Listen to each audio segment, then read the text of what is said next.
December 3, 2023 ఈరోజు December 3, 2024 correct గా ఒక సంవత్సరం క్రితం ప్రజల ఆకాంక్షలకు అనుగుణంగా తెలంగాణలో ప్రజాప్రభుత్వం ఏర్పడ్డది.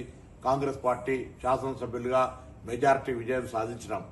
ఈ సందర్భంగా గత సంవత్సరం నుంచి జరిగిన పరిపాలనకు సహకరించిన ప్రజలందరికీ, సంవత్సరం క్రితం కాంగ్రెస్ ను బలపరిచి గెలిపించిన ప్రజలందరికీ హృదయపూర్వకంగా తెలంగాణ ప్రభుత్వం పక్షాన, తెలంగాణ కాంగ్రెస్ పార్టీ పక్షాన ధన్యవాదాలు తెలియజేస్తున్నాను.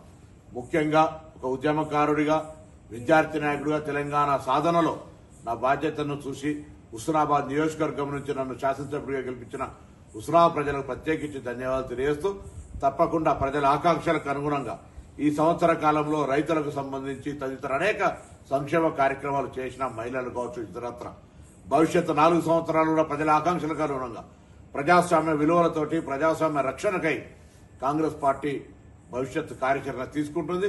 ఇందుకు ప్రజలు ఏ విధంగానైతే గత సంవత్సరం ఆశీర్వదించినారో భవిష్యత్ కాలంలో కూడా ప్రతిపక్ష రాజకీయ కుట్రలను తిప్పికొట్టి దుష్ప్రచారాన్ని నమ్మకుండా కాంగ్రెస్ పార్టీని ఆశీర్వదించి బలోపేతం చేయమని రాబోయే కాలం లోపల తప్పకుండా ప్రజల ఆకాంక్షలకు అనుగుణంగా ప్రభుత్వాన్ని అందిస్తామనే మాటతో అందరికీ మరొకసారి ఈ సంవత్సర పదవి కాలం లోపల కాంగ్రెస్ ప్రభుత్వ పదవి ఒక సంవత్సరం అవుతున్న సందర్భంగా ప్రతి ఒక్కరికి పేరు పేరున ధన్యవాదాలు తెలియజేస్తూ పొన్నం ప్రభాకర్.